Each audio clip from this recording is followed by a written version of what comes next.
I work for the Canadian consulate of Boston, which I guess to give you a little background on consulates. So are you all familiar with the concept of embassies? So the idea that the U.S. has an embassy in most countries around the world, so do we. So our embassy was in Washington, yours is in Ottawa, in Canada. But consulates are the idea of, if you have a really large country or a very important country, and it's impossible to manage that relationship from just the capital. We have consulates all over the U.S.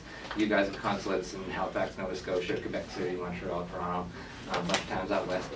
So I help represent Canada in New England, and I work on the political side. We have a consular section which deals with passports, Canadian citizens that have problems that they experience when they're in town, or if they have, if there's an expat Canadian living in New England, they have a baby, they can register through us. We also have a woman in my office who deals with all of the prisoners from Canada that are in New England prisons. Because a lot of people bring stupid things into the country or do stupid things when they're down here, get in a fight at a Bruins game or something, and end up in jail. So we have someone that helps deal with those people, because the idea that, as Canadian citizens, they still have rights. We try to get them, if they're in prison for a long time, we help try to get them extradited to a Canadian prison. But that's consular section. We have a trade section, which deals directly with the businesses, so that concept of business to business, where if you have a company in New Brunswick that sells widgets and you want to sell them down here, you might contact our office to say, hey, can you help me find people that might want to buy them, or different partners that would use my product in their products. So that's on the trade section. I work in the political section. So that means that we deal with the senators and the governors and the members of Congress. And I work with universities. I handle a lot of trade and border policy. So again, on the trade side, I don't work with the companies necessarily in terms of actually helping them sell their products, but in terms of trade policy. So you may have all heard about right now NAFTA. So I'm involved with that kind of stuff. Different trade policies that I'll get into shortly. But that's on the political side. So we work with, I work with chambers of commerce, I work with trade organizations, and I'm fortunate enough to work with a professor because I also do with academic relations. And working with academic relations, we work with universities that have Canadian studies programs, like University of Vermont, University of Maine, Bridgewater State University. We work with universities like Dartmouth, which has an Arctic Affairs Institute. Harvard has a Canada program, not a major, but they have a program. And then people like your professor, with whom I've been in touch with on particular projects. So a lot of it is responsive, where somebody contacts us and it's a project that we can help with. And then the idea of just helping to help students like you guys understand a bit more about Canada. And one of the main reasons for that is in terms of the idea, the concept of advocacy. It's to help you guys as students in New Hampshire, in New England, in the United States, to understand why Canada is really important for Americans. Whether you're just a private citizen, whether you're a business person, whether you're a politician. Because, number one, regardless of the trade relationship, which I'll discuss in a minute, particularly here in New Hampshire. And I asked before, some people have come in before, how many people are here from New Hampshire? And I know, yes, and there are more. How many have French-Canadian roots? Okay, so no more than new people. But the idea that, number one, Canada in general, you guys are border states. It's not a very long border, but nonetheless, here in New England, Vermont, Maine, and New Hampshire all have a border with Canada. So again, it's the idea of your neighbors. I live in New Hampshire, but my office is in Massachusetts. They border several states, but we don't have a border with Canada and Massachusetts. So Maine, New Hampshire, and Vermont, it is literally one of your neighbors. So in life, it's probably a good idea to have a fairly decent relationship with your neighbors, right? So that is a really important concept. A number of you raised your hand when I said who have family in Quebec. I completely ignored Eastern Canada. Actually, when I was in grad school, I did my thesis on Franco-Americans in New England and how the Quebec government had supported them. Before I worked at the Canadian consulate, I used to work for the Quebec government. So that was really my forte, for lack of a better word, about 10, 15 years ago. But the idea that my research finding that about 25% of New Englanders, including all 6 states, have roots in Quebec. Not many of them speak English anymore, so it's awesome that you guys are learning French. But my research completely ignored Eastern Canada, Ontario, other places, so you figure at least another 20, maybe 25% could be added on with people coming down from the maritime provinces to New England at some point in history. So again, the bottom line is many, many people in New England have personal roots to Canada. So again, regardless of the politics and the trade, just family links. whether it's people going back to see family, whether it's cultural ties, historical ties. New England has really had a long history with Canada. And even the idea, my family is from La Beauce in Quebec. Have anybody been to Montreal or Quebec City? Quebec City? So South Quebec City, if you drove around from around here, it would be Route 91. Right over the border is a township called Sherbrooke. So between Quebec and Sherbrooke is, and further east is La Beauce. So that's where my family is from originally. But the idea is, there are so many people from this area that know that area, and the relationships are strong, and it's important for people around here to know where they come from. And again, on more of the concrete side of your futures with companies, working at schools, working for cities and towns and states, those relationships are incredibly important. Obviously you can imagine that on the high level for state government or federal government, those relationships are really tight. But Canada and the United States have the largest trading relationship on the planet. The largest bilateral trading relationship, I should say, on the planet. So the idea that, let's say you're going to work for a company someday in New Hampshire, there's a good chance that company trades with Canada. If you work for a school, like one of the state, there's a good chance that some people at that university are dealing with Canada, whether it's through study abroad programs, whether it's through study programs. And again, in French, that makes a lot of sense. But as I understand, you're a marketing professor. Mm-hmm. So the idea, he's a marketing professor. So there's not necessarily a direct link to Canada, but because people are helping other people understand the importance of Canada to universities, to companies, and for you guys, to students, we end up partnering with a lot of people that you wouldn't necessarily consider would be natural partners. Before I go on, obviously, I know we have until 10:30? 10:45. 10:45. I want to make sure that I answer questions. I could speak all day about this kind of stuff. That's why I have my job.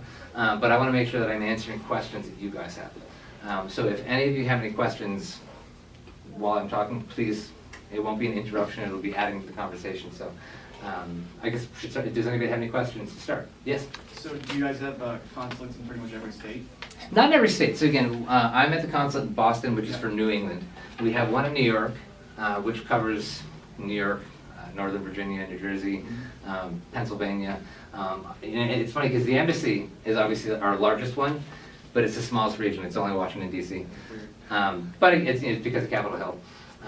But we have them in Minnesota, Denver, Detroit, Minneapolis, Seattle, San Francisco, L.A.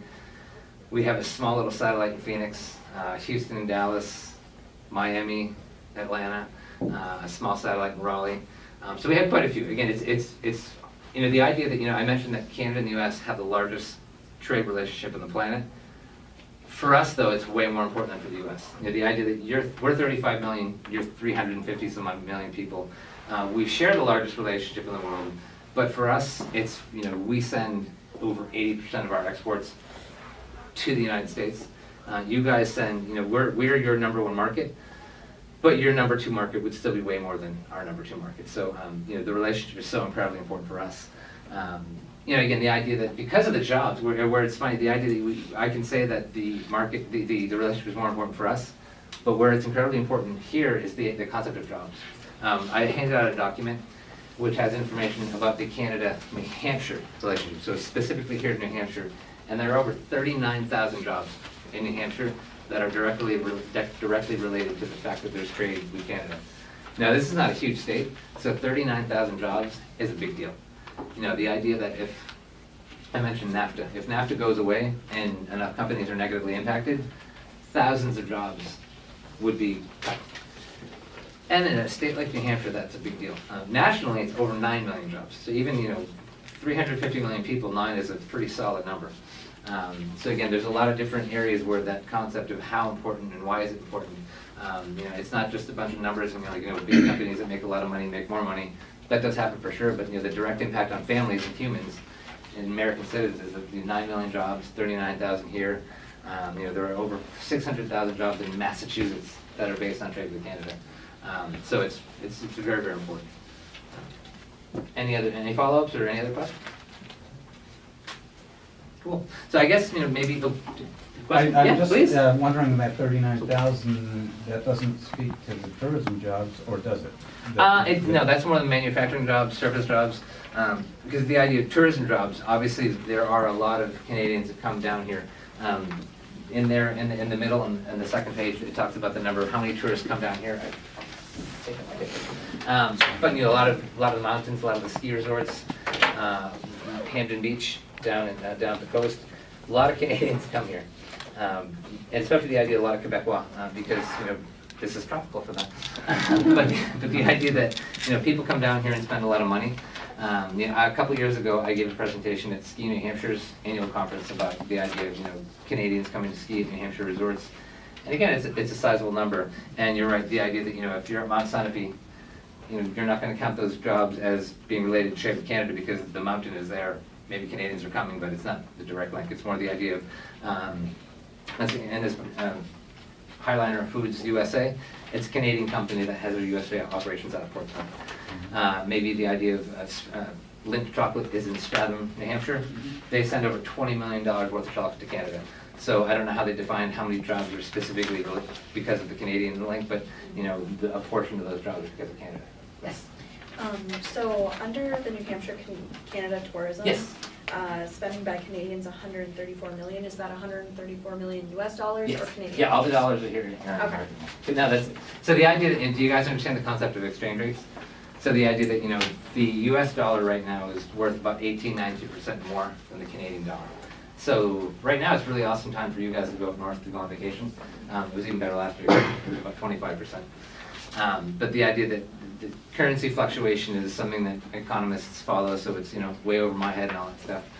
But the impact is the idea that right now, it's really expensive, or it's more expensive for Canadians to come down here. So a lot of these tourism numbers are actually down from a couple of years ago.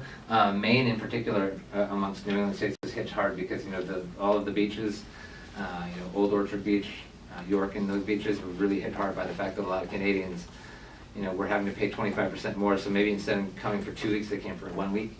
But on the other hand, the good news for Canada is that for the manufacturing sector, the Canadian companies that make things, our goods are less expensive for American companies who want to buy them. So Canadians have been exporting more to the U.S. the past year or so because the goods are less expensive.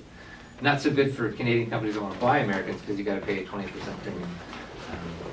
It's more of the pleasure sector, but like the NHL hockey, with teams on both sides of the border, oftentimes Canadian teams have a hard time because if you are trying to sign a guy who could sign with the Bruins or the Canadians, the Bruins' $10 million is worth a lot more than the Canadians offer $10 million. So the Canadians then have to offer $13 million to the player instead of 10 to try to attract him so they can make the same type of salary. But that's the concept of international business. For those of you that are any business majors here? So the idea, if anybody's going to go into international business, it's such an amazingly difficult sector because when you're talking about pricing products or services, and you're trading all over around the globe, and you're competing with countries all around the globe, things like exchange rates are a really important factor. Any other questions? That's a great question. So yeah, so all the dollars in here are American dollars, so you can have a better concept of that. All right, so I guess to help you again understand the value of first trade, I want to help you understand a bit more why Canada is important to students and why you might want to learn about Canada and why you might want to learn French. Again, I'll kind of move back to the trade sector. And one of the big issues there is the concept of one of the things I work on trade policy. And a lot of trade policies, people don't really grasp the importance.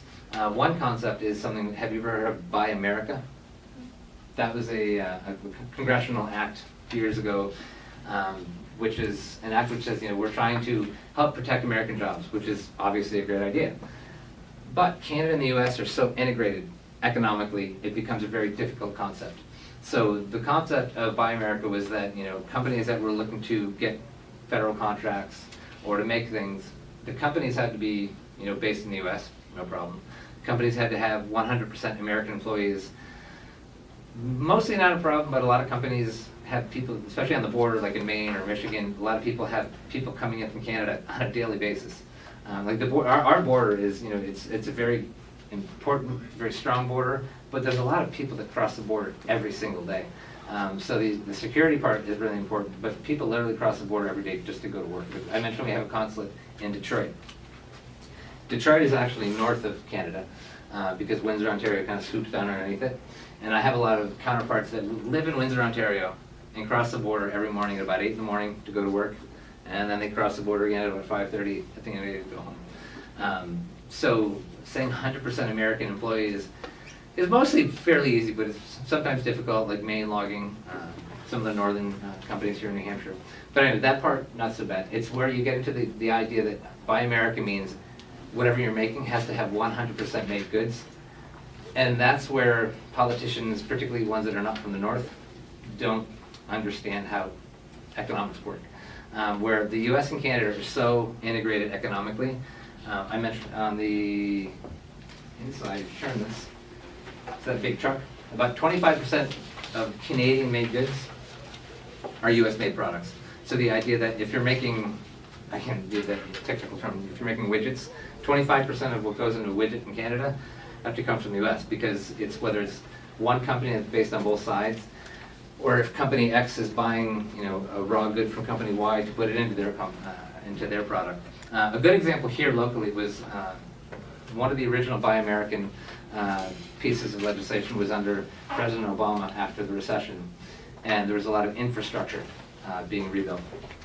They rebuilt Route 89, repaved Route 89 at one point in like the mid-2000s, and they were discovering that companies weren't applying for the contract, and that was because whatever goes into pavement doesn't all come from the U.S.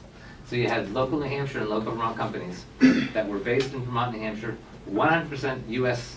employees, and they weren't applying for the contract because they were reading, the requirements, and they couldn't meet their own requirements by their own government. So we had a lot of advocacy, whether in Washington or with the states, to help them understand, saying, look, here's a good example. In Company X right there, they're not applying for something that they could make $10 million on this pavement contract, but they can't because you can't make pavement with 100% U.S. goods. Wastewater treatment, not exactly a very sexy sector, but down in Texas, it's like a multi-billion-dollar sector. And it's also far from the border. You can imagine that a lot of people would grasp the importance of Canada on the northern border, but down in Texas, if you talk about, some company or some province, they'd say, what state is that in? Because it's just lack of knowledge. I mentioned the idea, the personal links between Canada here and New England are very tight. Down there, not so much. But anyway, so wastewater treatment, multi-billion-dollar sector, and again, all of these projects are being held up because Buy America. A lot of the pumps and switches and pipes that they use down in Texas come from Canada. So again, you had a really good example of people that are thousands of miles, good 1,500 miles away from Canada, that their companies have such tight links with Canada, it was impossible for them to be able to apply for these contracts. So we were able to negotiate with contracting with Congress, and it was Buy America and Canada. And that really alleviated a lot of problems. But again, because of political reasons, a lot of states continue to consider a Buy Massachusetts or Buy Maine. So again, the idea in our political advocacy, we've met with governors and we've talked to the New Hampshire Chamber of Commerce and the New Hampshire Business Industry Association to help them understand that if ever a Buy New Hampshire law or proposal came up, it would be a bad idea. And that's twice in Massachusetts and in Maine, the legislators actually put forth legislation to try to have it where it be Buy Massachusetts or Buy Maine to help promote those states. And we were able to talk to their governors and help them understand. And it's kind of neat. It's a really, you see down in Washington, it's so partisan and it's so venomous and it's so ugly. But in Massachusetts, both with Massachusetts and Maine, it was under Deval Patrick, a fairly progressive Democrat with whom we had to discuss the idea of not a good idea. And then in Maine, it was with Paul LePage, who's fairly conservative Republican. Again, so clearly it's in the people that will pay attention and listen will see that it's a nonpartisan issue. The idea that, trade with Canada, obviously in general, Canada is further left of the U.S., politically speaking, but the idea that trade, politics is irrelevant. Companies just want to make money. Families just want to have jobs. So the trade sector is really important. And that's kind of where we tie in the idea of why it's important for American students, particularly northern students, to want to learn about Canada, and particularly here in New Hampshire, why you want to learn French? Yes. So in two cases you mentioned with Mass and Maine, did they end up just not passing the bill in general, or did you alter it to say like, maybe they can have like 20% Canadian employees? No, in Maine, in Massachusetts, the legislation never got to the House, never got to the floor. We were able to talk to the governor, and of course Massachusetts is Democratic Senate, Democratic House, Democratic governor at that point. So we were able to talk to him, so he would talk to his leaders in the House and the Senate, to say like, just do this alone. In Maine, it did get to the floor, and they have, a Republican governor. I think at that point there was a Democratic House and Republican Senate, but we were able to talk to enough leaders where it was voted on, but it was voted down. And the idea of, that's where did we try to get just a 20% or that kind of, that's it. We can't do that kind of advocacy. That's more or less lobbying. So that's one of those things where we can help advocate why it's bad for them. And that's it's a key point in our job. It's one of those fine lines where we can't talk about like this will help us or this will be bad for us or this is good for us, because who cares about you? You don't vote here. When we're talking to legislators, so we have to explain when we do advocacy why it's bad for Americans, why it's bad for Maine people or New Hampshire people and their companies, because those are the people that vote. So if you're talking to a New Hampshire, if you're talking to Senator Shaheen in New Hampshire about some particular issue, we've got to help her explain, we've got to help her understand why it's bad for New Hampshire, not why it's bad for Canada, why it hurts her constituents who will or will not vote for her perhaps based on a particular vote. And again, the idea that 39,000 jobs here in New Hampshire, we've got to help her understand 39,000. Let's say even like maybe a couple families have both parents work for that, but let's say a good 30,000 families in New Hampshire are directly impacted by trade with Canada. That's a lot of families. I mean, I don't know how many families there are in New Hampshire, but with 1 million people, about 1 million people here. Roughly. So, give or so, roughly. Yeah. So let's say roughly 1 million people here in New Hampshire, and 30,000 families are impacted by that. Good percentage. Did I see another hand? Yes. Yeah. Do you know how many people travel over the border to work in New Hampshire from Canada, or like, is there a number for that, or? There might be somewhere, I don't have that. Okay. I mean, that number is not enormous because as you might know even more than I, northern New Hampshire is kind of sparsely populated. Yep. It's more that I like in Detroit, Michigan, which is literally on the border. And that's what the idea is, there aren't a lot of places in the US where the border is with a really highly populated city on both sides, where about 90% of Canadians live within 100 miles of the border, and most of the US, look at the map behind you, the US border is pretty sparsely populated. Where there is a New England impact in that is the main logging industry, and I know that because in terms of politics, there have been a couple of pieces of legislation to try to help, again, politicians not understanding, to help stimulate hiring Maine workers in the northern woods of Maine. Problem with that is the companies hated that idea because they get a lot of people who come down from Quebec, because if you live down in the Portland area, how many people know Maine fairly well? It's a big state. Yep. So if you live even around Augusta, which is still pretty rural, you're not going to go up to Madawaska to work for the day. So those areas where there's a lot of the forest lands, they bring in a lot of people on a day-to-day basis. Or even like with work camps, they'll come down and work for 2 months in the logging industry. So if you try to stop Canadian workers from coming to Maine, you're going to hurt your industry. And so that's, I mean, it's the idea that, free market or that kind of stuff aside, the concept, if companies are opposed to legislation, that's probably a good concept that it's not so great. Question? Okay, so like in the last week of summer, I went to Quebec for a week, and Awesome. Before going into Canada, Yeah. we stopped to refuel and I just went on a short run. Okay. I do cross country, and I just saw this line, and I just realized that's the Canadian border. If I accidentally cross that border, can I get in big trouble? You could, yeah. Mark already knows. You got a message about you. I heard about it, yeah. No, I mean, technically, yeah, you could. Oftentimes, if you're just an individual, it's pretty clear. I mean, look at the Great Lakes. That's right on the border. If someone's kayaking, there was a case last year where I don't know if it's called tubing, but people will get together, they'll tie all their tubes together and just kind of hang out on a river. That's what happened last year. There was a group of like 100 people somewhere in Michigan that were all tied together and they were hanging out and they were drinking. And they ended up in Canada, and so the RCMP, found out and was like, "Hi guys, wrong country." But in that case, like obviously it's an error. However, the idea where it can be really serious, about 10 years ago, shortly after 9/11, a guy in Quebec who doesn't speak a word of English, really young family, had been bird hunting, and it's one of those places in northern Maine where the idea he pulled into the gas station, where the entrance to the gas station is in Quebec, but the pump is in Maine. And there was a cop sitting in there who was really bored, and he saw a gun, a rifle on his gun rack. The truck of the bed was full of dead birds, so obviously he'd been hunting. He arrested him, and because it was soon after 9/11 and terrorism, he was in jail for months. Wow. Yeah, like, he brought a gun over the border. He is a terrorist. There's no, this black and white. He brought a gun into the U.S. He should be thrown in prison the rest of his life. We had to actually get the Secretary of State at the time, Colin Powell, involved, because a guy got gas where, again, the entrance to the gas station is in Quebec, but the pump was in Maine, and he had a gun in his car. So yes, according to U.S. law, black and white, you can't bring a gun into the U.S. No, it's so good, but give me a break. And again, this was a guy who had like a baby at home, and was had gone hunting to make dinner, and ended up being gone for months.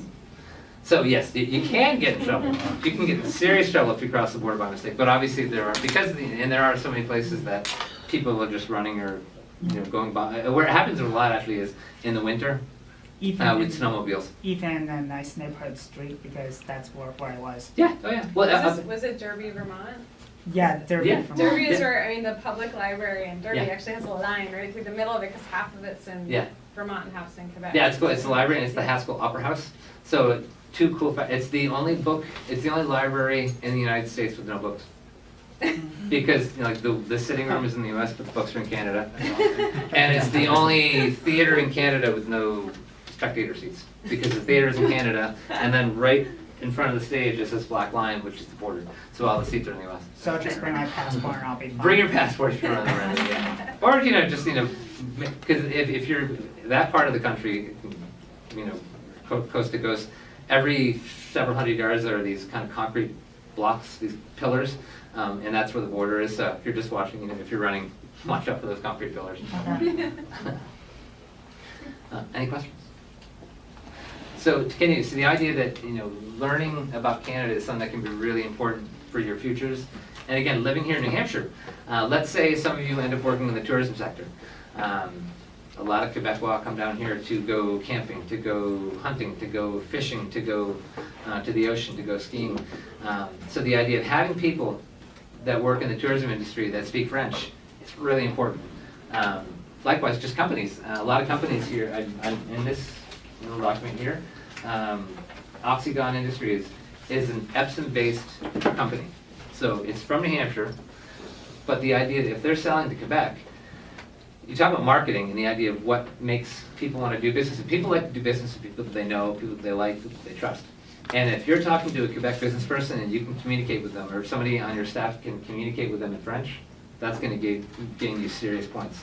It's just like the idea, if you guys head up to Quebec, if you can at least say bonjour, merci, a few other things in French, you're going to get way better service, because this is more kind of long-time political stuff, but if you're a Quebecois and you clearly know somebody is Canadian and they're just speaking English to you, it's a little grating, the idea that you can't even say hi.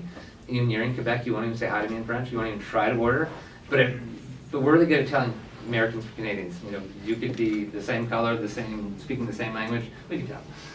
So the idea, you're American, yet you're trying to speak French.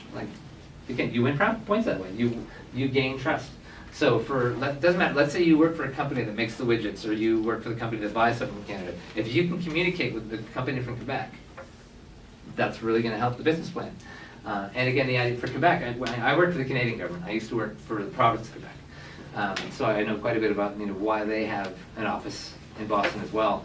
Quebec does more trade with New England, 6 little states in New England, than the rest of Canada. So New England is incredibly important for Canada, for Quebec. It's important for the rest of Canada as well, but particularly for Quebec. I mentioned the personal and the cultural links, but business-wise, if Quebec stopped trading with New England, and Quebec would be in a lot of trouble. So for a company, being able to communicate, or maybe one of you someday will be a New Hampshire state legislator, and within the House and the Senate, if you're a member of that council someday, and again, you can communicate with some of your colleagues in Quebec in French, that it's the little things in life that help relationships. I have been with the consulate since 2004. I'm old. But I've had, this is the third president, that this relationship has been under, and it's the third prime minister, or four technically. There was one for a short time. But the idea that personal relations have really helped. Back when, in the 80s, Ronald Reagan was president, Brian Mulroney was prime minister of Canada. They were in the same party, but more importantly, they had a really great personal relationship. NAFTA came about. In the 90s, Bill Clinton was president, Jean Chrétien was prime minister. They had a really great personal relationship. The relationship continued to grow. Stephen Harper became prime minister, and to be fair, he wasn't a very pleasant guy who wasn't in business to make friends.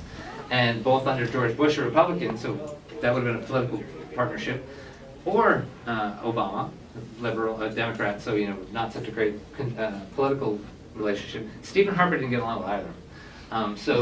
The trade partnership continued to thrive, just like now. Companies don't care about politics. They want to make products, they want to help their companies, they want to make money.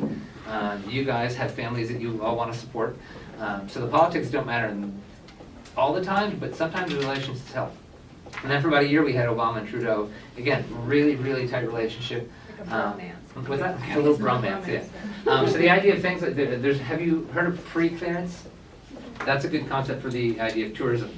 Pre-clearance is the idea that you can deal with all the customs issues before you get to the border. So let's say if you guys are flying to Montreal, when you come home, you'll go through customs at the airport in Montreal before you arrive back in Manchester or Logan or wherever you come back from. You can get that done before you get back here.